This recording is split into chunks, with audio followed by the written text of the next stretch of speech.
CPI నేత నారాయణ ఆసక్తికర వ్యాఖ్యలు చేశారు. ప్రజలపై భారం మోపకుండా చూడాల్సిన బాధ్యత ప్రభుత్వాలపై ఉందన్నారాయన. సినిమా టికెట్ల రేట్లను పెంచడం అంటే బ్లాక్ మార్కెట్ను ప్రోత్సహించడమే అవుతుందన్నారు.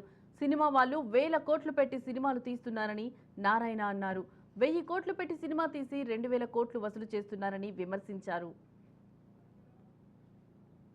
సినిమా టికెట్ల రేట్ల పెంపును ప్రభుత్వాలు ఎందుకు ప్రోత్సహించాలని ప్రశ్నించారు సిపిఐ నారాయణ.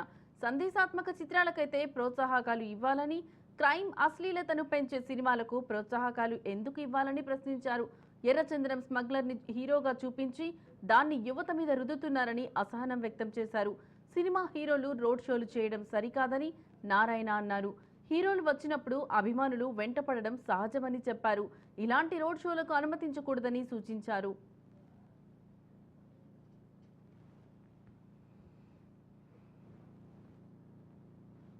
500 కోట్లు 1000 కోట్లు 2000 కోట్లు ఖర్చు పెట్టి భారీగా చిత్రీకరించి దాన్ని రిలీజ్ చేసినప్పుడు ప్రజల చేత భారతదేశ పద్ధతిలో ఎక్కువ డబ్బులు వసూలని ప్రయత్నిస్తారు. బ్లాక్ టికెట్లు అమ్ముకొని ప్రయత్నిస్తారు, ఎక్కువ టికెట్ అమ్మడానికి ప్రయత్నిస్తారు. ప్రభుత్వంతో ప్రోత్సాహం పొంది కూడా ప్రభుత్వం తరపునే టికెట్ ప్రైస్ పెంచుకోవడానికి ఉపయోగపడేటువంటి పద్ధతులు చేస్తా ఉన్నారు. ఒకవైపు 1000 కోట్ల రూపాయలు ఖర్చు పెట్టారంటున్నారు, ఇంకొక 2000 కోట్ల రూపాయలు మాకు లాభం వచ్చారంటున్నారు.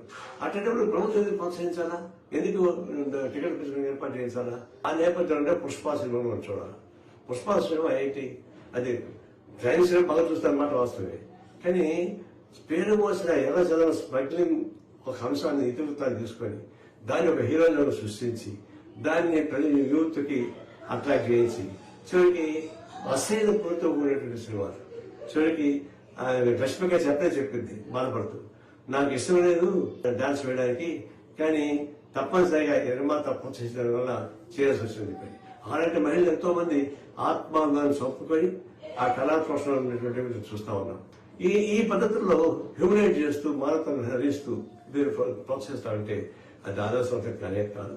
ఒక పిల్లవాడు దీనిలో కోమాలో ఉన్నాడు, తీరం నష్టం 2 కోట్లు కాదు 1000 కోట్లు ఇచ్చినా కూడా ప్రాణం తెచ్చిపెట్టారు. అందులో వయసులు పెద్దది కాదు. ప్రభుత్వం కూడా సహాయం చేస్తానంటుంది.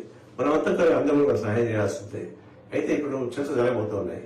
ప్రభుత్వానికి సినీ ప్రతినిధుల మధ్య ఢిల్లీ గారు దాన్ని నాయకత్వం ఇస్తారు. ఇది భవిష్యత్తులో మీరు మీ హద్దులు దాటకూడదు, ప్రభుత్వం కూడా చీప్ ప్రాక్టీస్ కోసం పాల్పంచుకోకూడదు. ప్రోత్సహించి మీరు టికెట్లు ఎక్కువ పెట్టి అమ్ముకోండి అని చెప్పేసి చెప్పడం అంటే అది బ్లాక్ మార్కెట్ అని ప్రభుత్వం ప్రోత్సహించినట్లెక్క.